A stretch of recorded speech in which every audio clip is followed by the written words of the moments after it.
स्नेहदा स्पन्दन स्नेहदा स्पन्दन।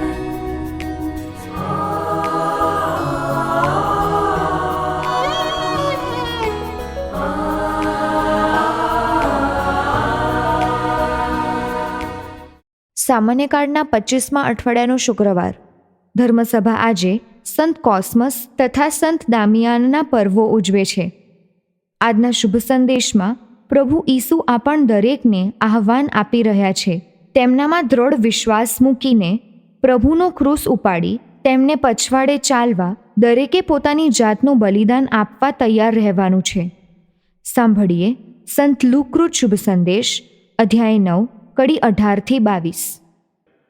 એકવાર ઈસુ એકલા પ્રાર્થના કરતા હતા અને શિષ્યો તેમની સાથે હતા. ત્યારે તેમણે તેઓને પૂછ્યું, હું કોણ છું એ વિશે લોકો શું કહે છે? શિષ્યોએ જવાબ આપ્યો, કેટલાક કહે છે કે સ્નાન સંસ્કારક યોહાન છો, કેટલાક કહે છે કે એલિયા છો, અને કેટલાક વળી કહે છે કે સજીવન થયેલા કોઈ પ્રાચીન પૈગંબર છો.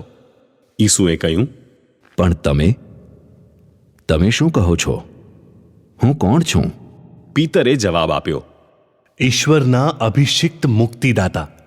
પણ ઈસુએ તેઓને કડક આજ્ઞા કરી કે કોઈને આ કહેશો નહીં. વળી ઈસુએ કહ્યું, માનવ પુત્રે પુષ્કળ દુઃખ વેઠવા જોઈએ. પ્રજાના આગેવાનો, મુખ્ય પુરોહિતો અને શાસ્ત્રીઓને હાથે તેનો અસ્વીકાર થવો જોઈએ. તેને વધેરાઈ જવાનું છે અને ત્રીજે દિવસે પાછા સજીવન થવાનું છે. स्नेहदा स्पन्दन स्पन्दन। ઈસુની ઓળખ લોકોમાં એક ખ્રિસ્ત તરીકેની ઓળખ સિવાય જુદી જુદી હતી. કોઈ સ્નાન સંસ્કારક યુહાન માનતું, કારણ કે બંનેની જીવનશૈલીમાં ઘણું સામ્ય હતું. મીખાના ગ્રંથના આધારે ઘણાને એલિયા હોઈ શકે એવી ધારણા હતી. ઈસુનો ઉપદેશ માંદાને સાજા કરવાના અને અન્ય ચમત્કારોને આધારે ઘણા એમને પૈગંબર માનતા. ઈસુનો ઉપદેશ, તેમના ચમત્કાર અને તેમનું જાહેર જીવન જે અન્ય લોકોએ જોયું અને સાંભળ્યું હતું એ જ શિષ્યોએ પણ જોયું અને સાંભળ્યું હતું, અને છતાં લોકોને ઈસુની સાચી ઓળખ થઈ જ નહોતી. શિષ્યોમાં પિતર જ ઈસુની ઈશ્વરના અભિષિક્ત મુક્તિદાતા તરીકેની સાચી ઓળખ આપે છે. વિશ્વમાં જેના સૌથી વધારે અનુયાયીઓ છે એવા પ્રભુ ઈસુની ઓળખ આજની દુનિયામાં પણ ભિન્ન ભિન્ન જ છે.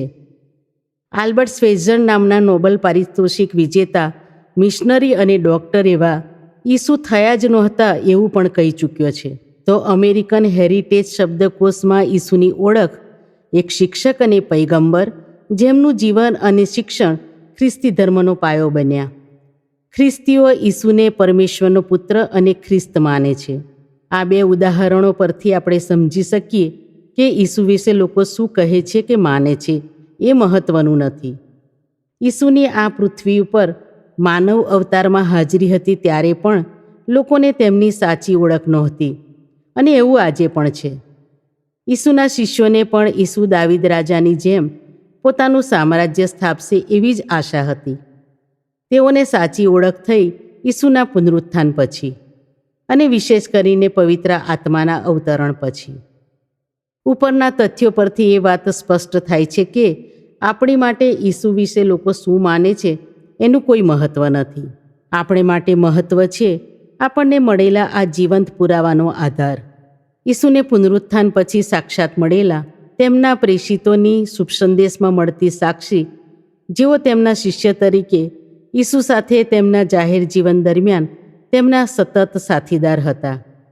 સંત પાઉલ જેવા સવાયા પ્રેષિત, જે ઈસુના અનુયાયીઓને રંજાડનાર ધર્મજનોની યહૂદી હતા અને ઈસુને કદી મળ્યા નહોતા, પણ દમાસ્કસના રસ્તે તેમને થયેલા અદૃશ્ય સાક્ષાત્કાર પછી તેમના પત્રો દ્વારા ઈસુની ઈશ્વર પુત્ર અને માનવ જાતિના મુક્તિદાતા તરીકે જે સાક્ષી પૂરી છે, અને ઈસુનો શુભ સંદેશ બિનયહૂદી પ્રજામાં ફેલાવવા માટે એમણે જે ભગીરથ કાર્ય કર્યું હતું એ ઈસુને જગતના મુક્તિદાતા તરીકે જાહેર કરે છે. ઈસુના પ્રેષિતોની જેમ આપણી પણ ઈસુ વિશેની મૂળભૂત ઓળખ કરતાં આપણા જીવનમાં આપણી વ્યક્તિગત ઓળખમાં ભિન્નતા હોઈ શકે. ઈસુ જો આજે પ્રેષિતોને પૂછેલો પ્રશ્ન આપણને પૂછે તો આપણો શું જવાબ હશે? જરા વિચાર કરીએ.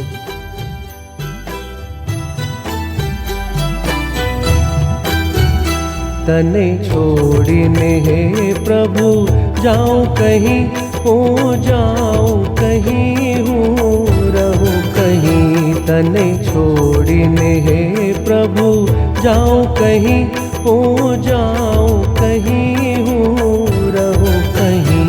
तने छोड़ने हे प्रभु जाऊं कहीं.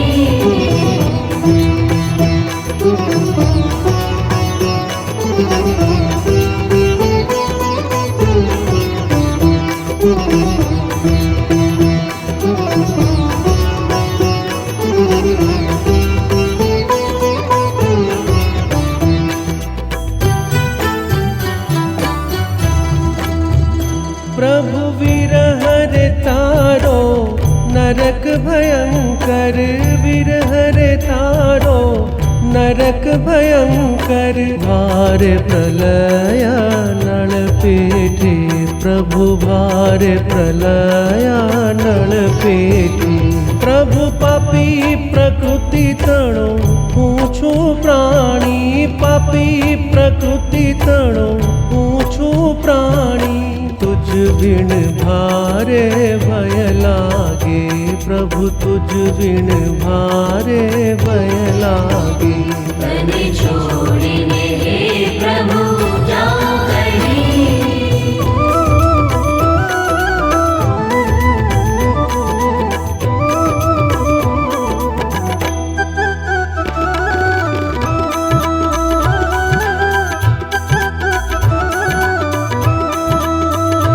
प्रभु हृदय तुझ विण अवळू थाए, हृदय तुझ विण अवळू थाए. आ जगे सबळू कोण करे प्रभु, आ जगे सबळू कोण करे. प्रभु तुझ संगत विना हवे तो मुझने, तुझ संगत विना હવે તો મુझने સ્વર્ગનું સુખ પણ નહીં રે ખપે પ્રભુ, સ્વર્ગનું સુખ પણ નહીં રે ખપે. तने छोड़ने हे प्रभु जाऊं कहीं.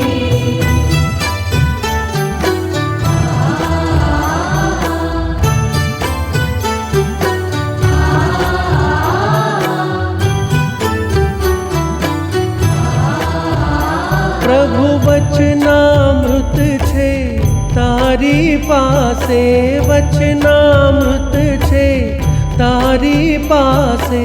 પ્રભુ જીવન જળ તું આપે મારા, પ્રભુ જીવન જળ તું આપે.